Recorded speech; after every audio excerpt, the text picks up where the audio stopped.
تو آپ نے کیا کس چیز کا آپ نے اندازہ لگا لیا، کس چیز کو آپ نے محسوس کر لیا؟ حس ہم اردو میں بھی استعمال کرتے ہیں، محسوس بھی، حواس بھی، ٹھیک ہے؟ تو اس کا مادہ ہے ہا سین سین، اور ایسے محسوس کرنا کہ جو آپ کے ہمارے حواس خمسہ ہوتے ہیں ان کے ذریعے محسوس کرنا، ٹھیک ہے؟ یعنی ایک تو ہوتا ہے نا کہ ہم ویسے کچھ سوچ رہے ہیں، ہمیں ویسے کچھ محسوس ہو رہا ہے، جیسے ہم کہتے ہیں ہماری سکس سینس کچھ کہہ رہی ہے، ہماری انٹیویشن ہے، لیکن ایک ہوتا ہے کہ آپ نے چھو کر کسی چیز کو محسوس کر لیا اور یقینی بات ہو گئی اب آپ کو، اور یا آپ نے آنکھوں سے دیکھ کر اس کو جان لیا۔ تو یہ اس طرح ہے کہ آپ نے جیسے اپنے پورے حواس سے جب اس بات کو پا لیا کہ ان کے اندر کفر ہے۔ کیوں؟ کیونکہ جب آپ نے ان کے اندر دعوت کا سلسلہ شروع کیا تھا، جب آپ نے انہی بنی اسرائیل میں ہی آپ پلے بڑھے ہیں نا، اور جب آپ 30 سال کی عمر تک پہنچے ہیں، تو اب سارا جو آپ کے یہ لڑکپن سے جوانی تک کا یہ جو سارا سفر تھا، اس میں آپ نے دیکھا تھا کہ بنی اسرائیل کس طرح وہ اللہ کی شریعت سے کیسے گمراہی کے راستے پر اب جو ہے وہ گامزن ہیں۔ ہر چیز کے اندر انہوں نے جو ہے وہ اپنے حلال اور حرام کے اصول بدل لیے، پھر انہوں نے جو ہے وہ اللہ کی کتاب کو پیچھے ڈال دیا، پھر انہوں نے نبیوں کے قتل بھی کیے، وہ جادو میں بھی پڑے ہوئے تھے، پھر انہوں نے سود کو بھی پریکٹس کرنا شروع کر دیا تھا، پھر یہ کہ سبت کے دن کا کوئی احترام نہیں رہا۔ تو جو کچھ بھی ان کے آپ کہہ لیں کہ شریعت موسوی کے مین پوائنٹس تھے، وہ سارے وہ ان کے اگینسٹ آلریڈی وہ جا رہے تھے، اور سب سے زیادہ اس میں جو کرپٹ طبقہ تھا وہ تھا ان کا اسکالرس کا طبقہ۔ تو حضرت عیسیٰ علیہ السلام کو جب یہ کام ملا، جب اللہ سبحانہ وتعالیٰ نے نبوت سپرد فرمائی، تو پھر یہ جب آپ نے وہ جو 2-3 سال کا عرصہ ان کے اوپر محنت کیا، ان کو کوشش کی کہ ان کو اللہ کے پیغام کی طرف لے کر آئیں، ان کو واپس اصل شریعت موسوی کی طرف، اصل دین توحید کی طرف واپس لے کر آئیں، کیونکہ وہ لوگ جادو بھی پریکٹس کرنا شروع ہو گئے تھے، اور جادو کا مطلب تو سیدھا سیدھا یہ کہ شرک۔ تو جب اب آپ نے ان کی یہ حرکتیں دیکھیں، اور اس کے بعد جب جس طرح سے وہ آپ کے اور حضرت یحییٰ کے در پہ ہو گئے، اور پھر جیسے حضرت یحییٰ کو تو انہوں نے قتل کروا کر ہی دم لیا، تو یہ آپ کو پھر اب اس بات کا احساس ہو گیا، یعنی ایک وقت آ جاتا ہے کہ ایک قوم پر اتمام حجت ہو جاتا ہے، اور پھر جو اس قوم کی روش ہوتی ہے اسے ثابت ہو جاتا ہے کہ مزید یہ اب اللہ کی ہدایت کی طرف ان کے لیے دلوں میں اب کوئی گنجائش نہیں رہی۔ تو اب جب انہوں نے دیکھا کہ حضرت یحییٰ کو بھی قتل کرنے کے بعد اب یہ مجھے بھی جو ہے وہ یہ راستے سے ہٹانا چاہتے ہیں، تو پھر آپ نے کیا فرمایا اس ٹائم پر؟ قالا، آپ نے کہا، من انصاری اللہ، کون میرا مددگار بنے گا اللہ کی طرف، یعنی اللہ کے راستے کی طرف، میرے لیے کون میرا ہیلپر ہوگا؟ ٹھیک ہے؟ انصار جو ہے یہ آپ کو پتہ ہے، نون صاد را سے نصرت آپ اردو میں بھی بولتے ہیں، ٹھیک ہے؟ نصرت کرنا، کسی کی مدد کرنا، بیسیکلی یہ ہوتا ہے کسی کے مقابلے میں کسی کی مدد کرنا، ٹھیک ہے؟ دو پارٹیز ہیں اور آپ ایک کے مقابلے میں پہلی کی، یا پہلی کے مقابلے میں دوسری کی مدد کر رہے ہیں، اسے آپ جو ہے وہ بیسیکلی انصار کہتے ہیں۔ تو یہ جو انصار ہیں، یہ جیسے کہ نبی کریم صلی اللہ علیہ وسلم بھی ہجرت سے جب ابھی آپ نے ہجرت مدینہ نہیں فرمائی تھی، آپ مکہ میں ہی تھے، تو حج کے موسم میں جو ہے وہ آپ یہ بات فرماتے تھے کہ کون ہے جو مجھے ٹھکانہ دے، کون ہے جو میری نصرت کرے، تاکہ میں اپنے رب کی رسالت کو پہنچا دوں، کیونکہ قریش نے کلام باری تعالیٰ کی تبلیغ سے مجھے روک دیا ہے۔ ٹھیک ہے؟ تو یہ اسی طرح کا ایک موقع تھا کہ جس پر پھر مدینے سے جو لوگ آئے ہوئے تھے، ان میں سے کچھ دو ایک چند مسلمان بھی تھے، اور باقی جو اور بھی تھے جن کے دل کو آپ کا پیغام لگا، تو انہوں نے جو ہے وہ پھر آپ کو یہ اگلے سال انہوں نے وہ اور زیادہ ملٹیپلائی ہو کر آئے، تو انہوں نے پھر آپ کو یہ کہا کہ ہم آپ کو یہ پلیٹ فارم دینے کے لیے تیار ہیں، اور ہم آپ کو اس راستے میں جو بھی مشکلات آئیں گی، جو بھی آپ کا دشمن ہوگا، اللہ رسول کا دشمن ہوگا، ہم اس کے خلاف آپ کی مدد کے لیے کھڑے ہوں گے آپ کے ساتھ۔ اسی لیے آپ دیکھیں کہ انہیں بھی مدینے کے الانصار، یعنی بعد میں یہ جو ٹرم ہے انصار، یہ تو ان کا یہ اتنا بڑا ایکٹ تھا ان کا، دین کی حمایت کا، دین کی مدد کا، نبی کی مدد کا، کہ انہیں ان کے لیے یہ جو ٹرم ہے وہ خاص کر دی گئی۔ اب ہم جب بھی کہتے ہیں انصار مدینہ، تو ہمیں پتہ چل جاتا ہے کہ یہ وہ لوگ ہیں جنہوں نے اس وقت جب کہ مکے میں نبی کریم صلی اللہ علیہ وسلم کو اللہ کے دین کے پھیلانے کی طرف کس قدر سخت حالات کا سامنا تھا، حتیٰ کہ وہ نبی کریم صلی اللہ علیہ وسلم کی جان کے در پہ تھے، اور پھر یہ کہ آپ کو بالآخر ہجرت مدینہ ہی کرنی پڑی. تو اس وقت جو ہے وہ انہوں نے آپ کو یہ پلیٹ فارم دیا اور اس پر آپ کو انہوں نے پوری ری ایشورنس دی کہ جو بھی آپ کا دشمن ہوگا وہ ہمارا دشمن ہوگا، جو اللہ کے دین کا دشمن ہوگا وہ ہمارا دشمن ہوگا. تو اسی طرح انہوں نے بھی جب حضرت عیسیٰ علیہ السلام کے لیے حالات بالکل ایسے ہو گئے، آپ سمجھیے جیسے کہ بالکل ہجرت مدینہ سے پہلے نبی کریم صلی اللہ علیہ وسلم کے، اب یہ لوگ بھی حضرت عیسیٰ علیہ السلام کے خون کے پیاسے ہو رہے ہیں. تو اب حضرت عیسیٰ علیہ السلام جو ہے وہ اپنی وہ دین کا پیغام تو کیا پھیلانے کے لیے سازگار حالات ہوں گے کہ وہ اب اپنی جان کا جو ہے وہ ان کو خطرہ ہے. ایسے میں اب وہ یہ سوال کرتے ہیں کہ اب کون ہے جو اٹھے گا اور وہ میرا میرا نصرانی بنے گا، میرا انصار بنے گا اللہ اللہ کی طرف. یعنی وہ اپنی ذاتی پروٹیکشن کے لیے اس بات یہ مدد نہیں مانگ رہے، وہ یہ مدد مانگ رہے ہیں کہ اس دین کو پھیلانے میں، اللہ کے اس پیغام کو، یہ قوم اتنی سرکش ہو چکی ہے کہ کیونکہ یہ ایک بالکل نیچرل اور ایک آبویس آؤٹ کم ہے کہ نبی کے خون کے پیاسے اللہ کے رسول کے کو اگر ماننے کے در پہ ہو رہے ہیں تو جو بھی آپ کا مددگار بنے گا ڈیفینیٹلی اسے بھی آپ سمجھیں انڈائریکٹلی لائف تھریٹ ہی ہے. ٹھیک ہے کہ وہ اپنی جان کو یہ سب سوچ سمجھ کر خطرے میں ڈال رہا ہے. تو یہ جب یہ کال کر رہے ہیں رسول، تو اس کا مطلب ہے کہ جو بھی ان کے ساتھ آنے کا عہد کریں گے وہ اس بات سے بہت اچھے طریقے سے واقف ہوں گے کہ یہ ہماری جان کو خطرہ بھی ہو سکتا ہے.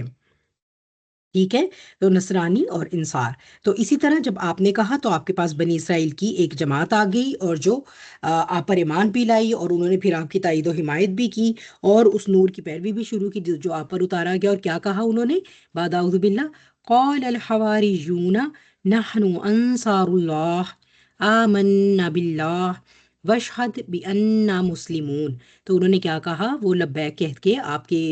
جو ہے وہ آپ کے میسج پر انہوں نے لبیک کہا اور انہوں نے آپ کو یقین دلایا. انہوں نے کہا، حواریوں نے کہا، یہاں پر حواریون کی جو ٹرم ہے اس کو بھی تھوڑا دیکھ لیتے ہیں. ٹھیک ہے. حواریون، ہا واو را اور حور جسے آپ کہتے ہیں. ٹھیک ہے. اسے بیسیکلی جو لٹرل میننگ ہے حور کا وہ کیا ہے؟ سفید. یعنی آنکھیں ایسی کہ جو آنکھوں کا سفید حصہ ہے وہ بھی زیادہ چمکدار ہو اور جو بلیک حصہ ہے وہ بھی زیادہ بلیکش ہوتا ہے. جیسے حور العین کہتے ہیں نا،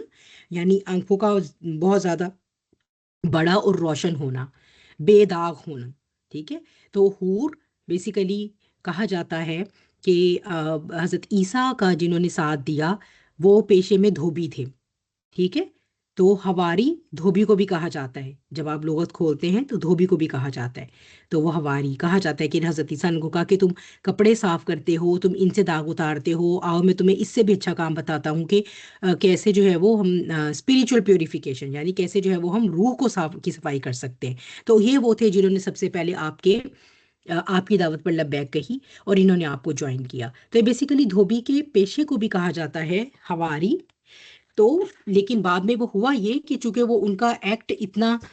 پسند کیا گیا کہ پھر جو بھی آپ کا ساتھی بنا اسے ہواری ہی کہہ دیا گیا. تو ہمیں اور بھی جو لغت میں اس کے مطالب ملتے ہیں، ایک ایسا ڈیڈیکیٹڈ انسان، مخلص اور منتخب آدمی، بے عیب آدمی جو کہ آپ کا ساتھی اور مددگار بننے کو تیار ہوتا ہے. ٹھیک ہے. اور اسی پر ہمارے پاس صحیح بخاری اور مسلم کی حدیث بھی ہے کہ نبی کریم صلی اللہ علیہ وسلم نے غزوہ احزاب کے دن جب لوگوں کو بلایا تو حضرت زبیر رضی اللہ تعالیٰ عنہ نے آپ کی آواز پر فوراً لبیک کہا. ٹھیک ہے. غزوہ احزاب جو غزوہ خندق بھی جسے آپ کہتے ہیں، تو آپ نے پھر بلایا تو بھی حضرت زبیر ہی نے لبیک کہا. تو آپ نے فرمایا کہ ہر نبی کا ایک حواری ہوتا ہے اور میرے حواری زبیر ابن عوام ہیں رضی اللہ تعالیٰ عنہ. ٹھیک ہے. تو یہ جو ہے وہ حواری بعد میں یہ ٹرم ہی پوری، یعنی تھے تو یہ دھوبی، لیکن بہرحال وہ جو بھی تھے، کہا جاتا ہے تقریباً کوئی 12 حواری تھے حضرت عیسیٰ کے. کچھ روایات میں 12 ہیں، کچھ میں 15 ہیں، کچھ میں 18 ہیں، لگ بھگ اتنے ہی ہیں. ٹھیک ہے. اسی کے اراؤنڈ فگر ہے. واللہ عالم بالصواب، اللہ تعالیٰ ایگزیکٹ جانتے ہیں، لیکن اتنے ہی حواری آپ کو ملے تھے. شروع میں وہ دھوبی کے پیشے سے جو بھی تعلق رکھتے تھے انہی کی نسبت سے بعد میں جو بھی جس نے بھی آ کر آپ کو جوائن کیا ان سب کو حواری کہا گیا. پھر حواری کا اپنا لٹرل میننگ لغت میں بھی مددگار کا بھی ہے، یعنی یہ سارے وہ تھے جن کا اللہ پر ایمان بے عیب تھا. اس طرح بھی آپ اس کو لے سکتے ہیں. ٹھیک ہے. تو معنوی انداز میں بھی، لٹرل میننگ میں بھی، ہر طرح سے حواری مطلب ایک ایسا بے عیب شخص جو ساتھی اور مددگار ہو. تو انہوں نے کہا کہ نحنو انصار اللہ، ہم ہیں اللہ کے انصار. تو آپ یہ دیکھیے کہ جب حضرت عیسیٰ جو ہیں وہ ان سے جب انہیں پکارتے ہیں یا جب وہ ایک کال فار ہیلپ ہے جس طرح سے بھی، تو وہ کہتے ہیں من انصاری، کہ میرا مددگار کون بنے گا؟ اور وہ آگے سے جب جواب دے رہے ہیں تو وہ کہہ رہے ہیں نحنو انصار اللہ، ہم اللہ کے انصار ہیں، ہم اللہ کے مددگار ہیں۔ ٹھیک ہے، تو یہاں سے جو ہے وہ کیا بات پتہ چلتی ہے؟ آپ بتائیے کیا بات پتہ چلتی ہے؟ حضرت عیسیٰ تو کہہ رہے ہیں کہ میرا کون مددگار ہوگا، اور وہ آگے سے کہہ رہے ہیں کہ ہم اللہ کے مددگار بنیں گے۔ ہاں جی،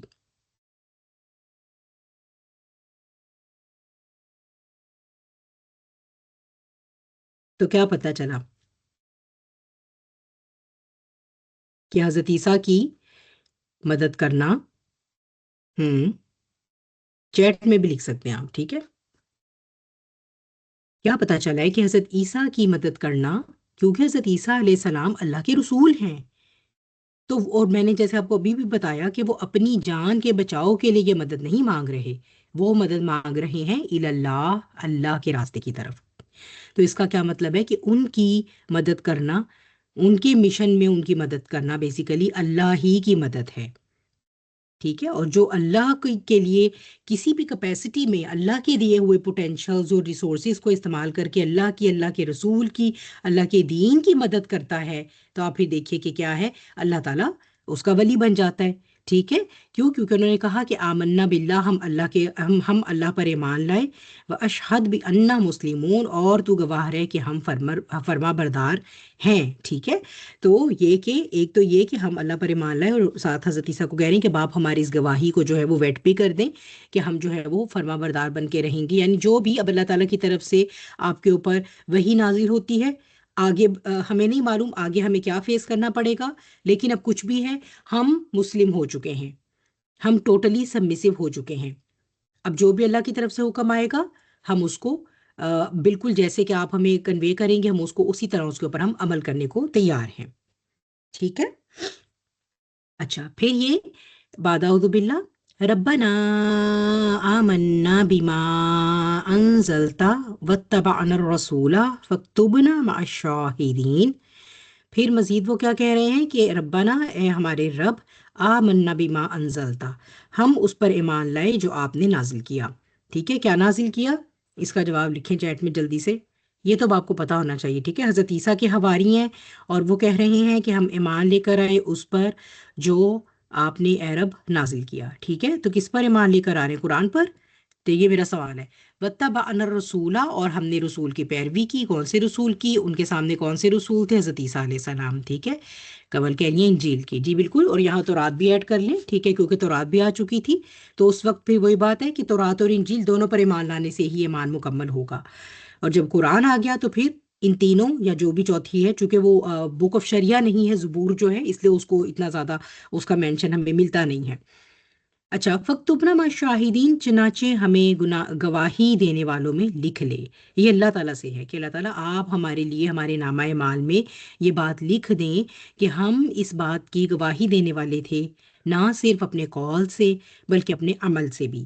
ٹھیک ہے، اور اس کا حضرت ابن عباس رضی اللہ تعالیٰ عنہ سے جو ہمیں روایت ملتی ہے، یا جو اس کی تفسیر انہوں نے کی ہے، وہ یہ ان کا مطلب یہ ہے کہ ہمیں امت محمد صلی اللہ علیہ وسلم کے ساتھ لکھ دیں۔ ٹھیک ہے، کیوں؟ کیونکہ ہم نے یہ بات پڑھی تھی سورہ نساء جب ہم کر رہے تھے، اور میں نے آپ کو حدیث بھی یہ بتائی تھی اس سے ریلیٹڈ، غالباً if I am not forgetting, کہ جو ہے وہ قیامت والے دن جو ہے وہ نبی کریم صلی اللہ علیہ وسلم، ہم جو ہیں وہ ایز این امہ، ہم ساری پچھلی امتوں پر گواہ ہوں گے، اور نبی کریم صلی اللہ علیہ وسلم ہم پر اور پچھلے تمام انبیاء اور امتوں پر گواہ ہوں گے قیامت والے دن۔ ٹھیک ہے، کیونکہ سب سے اینڈ پر اللہ تعالیٰ کا جو پیغام آیا ہے، اب اس پیغام کے جو فالوور ہیں، ٹھیک ہے، وہی جو ہے وہ وٹنس کر سکتے ہیں نا کہ اب دین جو ہے وہ صحیح طریقے سے جو وہ چلا ہے کہ نہیں چلا آگے، یا کون کون جو ہے وہ صحیح طریقے سے دین پر تھا، یا ہم نے اس دین کو صحیح طریقے پہ امپلیمنٹ کرنے کی کیا کوشش کی، یا یہ وہ کتاب ہے جس کی روشنی میں ہمارا طریقہ بھی اسیس ہوگا، اور پچھلی قوموں کا طریقہ بھی اسیس ہوگا، اور جو اس کے بعد آئے ہیں لوگ ان کا طریقہ بھی اسیس ہوگا۔ تو اب جنہیں یہ دی گئی ہے، ظاہر سی بات ہے وہی گواہی دے سکتے ہیں نا، ہم سے پہلے جو انبیاء گزرے ان کے پاس قرآن تھا نہیں۔ ٹھیک ہے، تو نبی آخر الزماں اور جو ان کی امت ہے وہ پچھلی امتوں پر گواہ ہوں گے، اور ہمارے نبی سب پر گواہ ہوں گے پھر۔ ٹھیک ہے، تو یہ جو یہاں پر حضرت ابن عباس کی تفسیر آ رہی ہے کہ وہ یہ کہہ رہے ہیں کہ ہمیں گواہی دینے والوں میں لکھ لیں، کا مطلب یہ ہے کہ ہمیں اسی امت کے ساتھ، یعنی انہی کے مال کے ساتھ آپ لکھ لیں، گویا وہ شریعت تو ابھی نہیں آئی، ٹھیک ہے، لیکن چونکہ حضرت عیسیٰ نے باقاعدہ ہم سورہ نساء میں پڑھ کر آئے احمد نام لے کر جو ہے وہ خوشخبری دی تھی، پیشن گوئی کی تھی، بتایا تھا کہ اللہ کے نبی آئیں گے احمد نام کے، اور میں تمہیں ان کی خوشخبری دیتا ہوں کہ احمد کے نام سے وہ آئیں گے۔ تو اسی لیے جو ہے وہ جو ان کے فالوورز ہیں انہیں تو معلوم ہے کہ ابھی آخری نبی آئیں گے اور ان کی امت بھی آئے گی اور ان پر اللہ کی آخری کتاب بھی اتاری جائے گی۔ تو ٹھیک ہے، جو جو بھی اللہ تعالیٰ کے دین پر ایمان لے کر آتا ہے، اللہ نے جتنے ہمیں پلرز آف فیتھ بتائے ہیں ان پر اسی طرح ایمان لاتا ہے جیسا کہ ایمان لانا چاہیے، اور پھر یہ کہ وہ اس کا گواہ بن جاتا ہے۔ گواہ بن جانے کا کیا مطلب ہے؟ اپنے عمل سے تصدیق کرتا ہے۔ مثال کے طور پر ایک مسلمان اس طرح سے زندگی جیے کہ کوئی نان مسلم اس کو دیکھ کر ایک دم پہچان لے کہ یہ تو مسلمان ہے، یہ ہوتا ہے گواہی دینا۔ ٹھیک ہے، تو اس میں کیا بات آ جائے گی؟ ہمارے ایکسٹرنل اور ہمارے انٹرنل تمام جو ہمارے آپ کہہ لیجئے کہ ریچولز ہیں، یا تمام جو ہمارے جو ہے وہ وہ جو ہماری ریپریزنٹیشنز ہیں، ٹھیک ہے، باہر سے بھی دیکھ کے ہمیں کوئی پہچانے ہمارے حالات ایسے ہوں، اور اندر سے بھی ہمارے اخلاق ایسے ہوں، ہمارے معاملات ایسے ہوں کہ ان کو لگے کہ واقعی یہ کوئی ایسے ہیں جو آم، کسی کسی کسی ریویلیشن کے فالوور ہیں، ٹھیک ہے، اتنے اعلیٰ اخلاق اور اتنے اعلیٰ کردار ہوں۔ تو پھر اس کا مطلب ہے کہ ہم باقاعدہ گواہ بن گئے اس کو، اور یہی ان کا مطلب تھا کہ ہم چونکہ یہ سب کچھ کر رہے ہیں تو ہمیں بھی آپ ان کے ساتھ لکھ لیجیے اسی طرح۔ آگے چلتے ہیں، بعد اعوذ باللہ،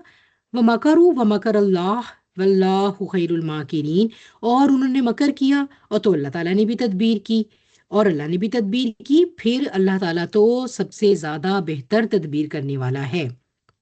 ٹھیک ہے، تو یہاں پر جب انہوں نے مکر کیا، اب یہ بات ہو رہی ہے بنی اسرائیل کی جو کہ انکار کر چکے ہیں۔ کیا مکر کر رہے تھے بنی اسرائیل؟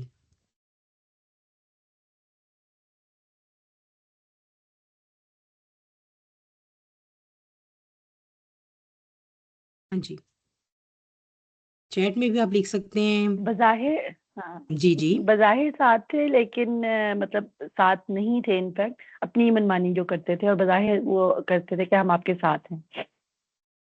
نہیں، بنی اسرائیل تو ایکچولی ویسے بظاہر بھی ساتھ نہیں تھے رابعہ، وہ تو مطلب کھلم کھلا دشمنی کر رہے تھے، جیسے میں نے بتایا کہ حضرت عائشہ کو تو جو وہ انہوں نے کروایا ہی کروایا، حضرت عیسیٰ کے بارے میں بھی جو کچھ وہ کرے تھے وہ سب ظاہر ہی تھا۔ تو کیا کر رہے تھے وہ حضرت عیسیٰ کے ساتھ، کیا کرنا چاہتے تھے؟ ابھی میں نے مینشن بھی کیا تھا، ابھی ہم جب تفسیر میں بات کر رہے تھے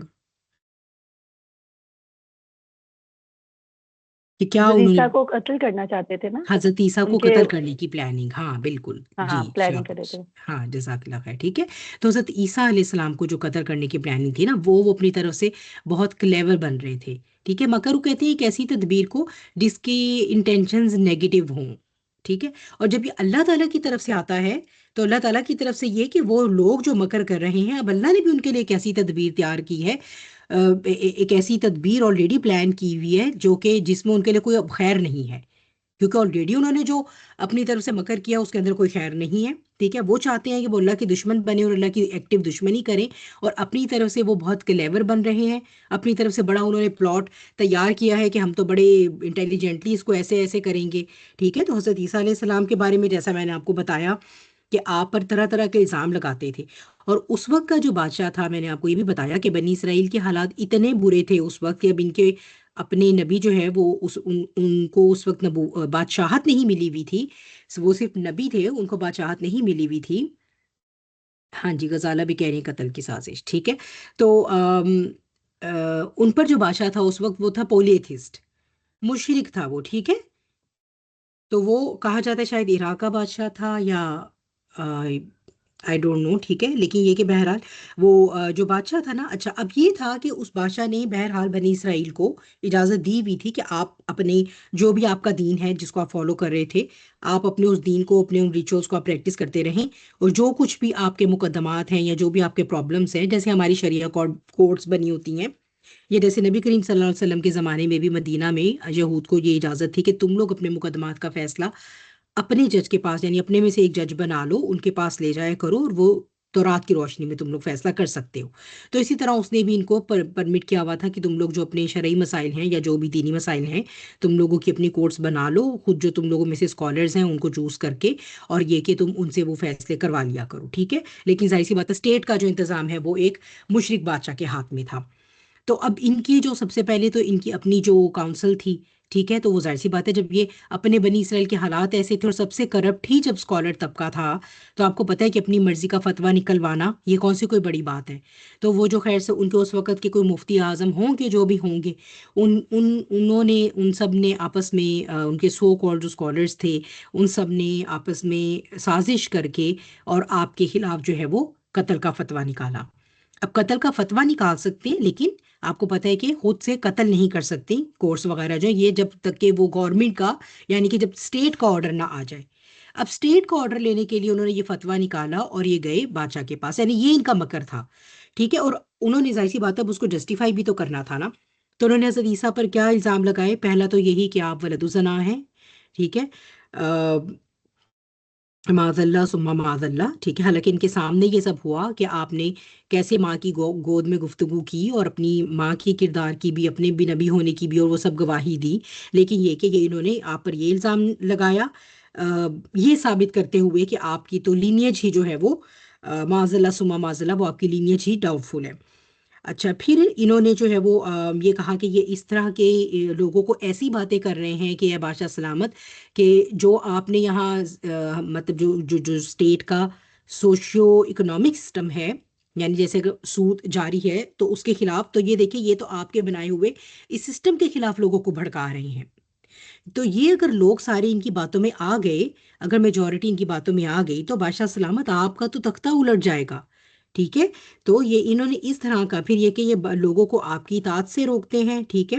اور پھر یہ کہ یہ اس طرح کی باتیں پھیلا رہے ہیں کہ یہ گھروں کو توڑ رہے ہیں. جو کوئی ان کی بات مان لیتا ہے، ان پر ایمان لے آتا ہے، وہ بیٹا باپ کے ساتھ قطع تعلقی کر کے ان کے ساتھ چل پڑتا ہے یا ان کے پیچھے لگ جاتا ہے.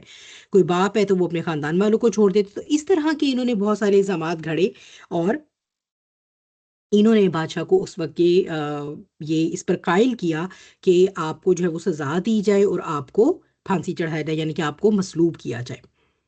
اس کے بعد پھر یہ ہوا کہ جو مکان تھا جس میں آپ کے حواری تھے، اور اس وقت یہ گفتگو بھی ساری ہو رہی ہے غالباً، تو اس وقت جو ہے وہ یہ جب اسٹیٹ کی طرف سے، بادشاہ کی طرف سے آدمی بھیجے گئے ہیں اور ان آدمیوں نے تمام گھیراؤ کر لیا ہے، تو اللہ سبحانہ و تعالیٰ نے آپ کا ایک ہم شکل وہاں پر بنا دیا. اب اس ہم شکل کو جب ہم سورہ نساء میں پڑھے تھے، میں نے آپ کو بتایا تھا کہ اس پر ہمارے پاس بنی اسرائیلی روایات ہی ہیں، تو دو طریقے سے یہ ملتا ہے. ایک تو آپ کے حواریوں میں سے ہی ایک آدمی ایگری ہوا تھا کہ اللہ تعالیٰ اسے آپ کا ہم شکل بنا دے، اور وہ سب سے جوان تھا ان سب میں، ٹھیک ہے. اور ایک یہ، اور ایک کہا جاتا ہے کہ کوئی اور تھا جو ایکچولی آپ کی قتل کی سازشوں میں ملوث تھا، اور وہ شاید بائی چانس وہاں سے گزر رہا تھا اس گھر سے، یا وہ اس کے اندر انٹر ہوا، تو اس کو اللہ تعالیٰ نے سزا کے طور پر اس کی شکل جو ہے وہ حضرت عیسیٰ کی شکل بنا دی اور آپ کو اٹھا لیا. اور یہ کہ جب اندر وہ انٹر ہوئے ہیں سپاہی بادشاہ کے، تو وہ انہوں نے دیکھا کہ یہ تو عیسیٰ ہے، تو وہ انہوں نے اس شخص کو جو ہے وہ لے کر اور وہ چل پڑے، ٹھیک ہے. تو یہ جو ہے وہ اللہ، اس میں جو ہے وہ یہ دونوں آرا ہمیں ملتی ہیں، دونوں ہی بنی اسرائیلی روایات سے ہیں. تو بہرحال پھر یہ کہ اللہ سبحانہ تعالیٰ نے جو ہے وہ آپ کو تو روشن دان سے نکال لیا اور آسمان پر اٹھا لیا. اور بہرحال وہ جو بھی آدمی تھا، آپ جس کو آپ کا ہم شکل بنایا، جب وہ لوگ رات کی تاریکی میں داخل ہوئے، انہوں نے اسے عیسیٰ سمجھا اور پکڑتے ہوئے لے گئے اور توہین اور تذلیل کی پہلے، یعنی سر پہ وہ کانٹوں کا تاج رکھا، اور وہ جو ان کا ایک طریقہ ہوتا ہے، ٹھیک ہے، ایک ہیومیلیشن کا. تو وہ یہ سب کر کے اور انہوں نے اس شخص کو ایکچولی مسلوب کر دیا تھا، سلیب پر چڑھا دیا تھا، ٹھیک ہے. تو اسی لیے وہ یہ سمجھتے ہیں کہ وہ اپنے مقصد میں کامیاب ہو گئے. لیکن یہ کہ اللہ سبحانہ وتعالیٰ تو مین وائل اپنے نبی کو اور اپنے رسول کو آسمانوں پر اٹھا چکے تھے، ٹھیک ہے. تو یہ کہ اللہ تعالیٰ نے پھر ان کے اندر یہ اختلاف ایک ایسا پیدا کیا کہ جس کے بعد ان کے جو ہے وہ فرقے در فرقے پھر بنے ہیں انہی اختلافات کی بنا پر. اور آج تک یہ لوگ اسی چیز پر جو ہے وہ ڈاؤٹ کا شکار ہیں کہ کیا ہے اور کیا نہیں ہے، ٹھیک ہے، کہ کیا ہوا ہے اصل میں حضرت عیسیٰ علیہ السلام کے ساتھ، وہ ایگزیکٹلی کیا بات ہے. تو اس میں جو ہے یہ پھر ہمارے پاس ہم دیکھ لیں جو مکر انہوں نے گھڑا ہے وہ ہے سازش قتل عیسیٰ، ٹھیک ہے. یہاں سے اب چھٹا رکوع اپنا ہم شروع کرتے ہیں انشاءاللہ. آیت نمبر 55 سے آیت نمبر 63 تک ایکسٹینڈ ہوتا ہے ہمارا رکوع.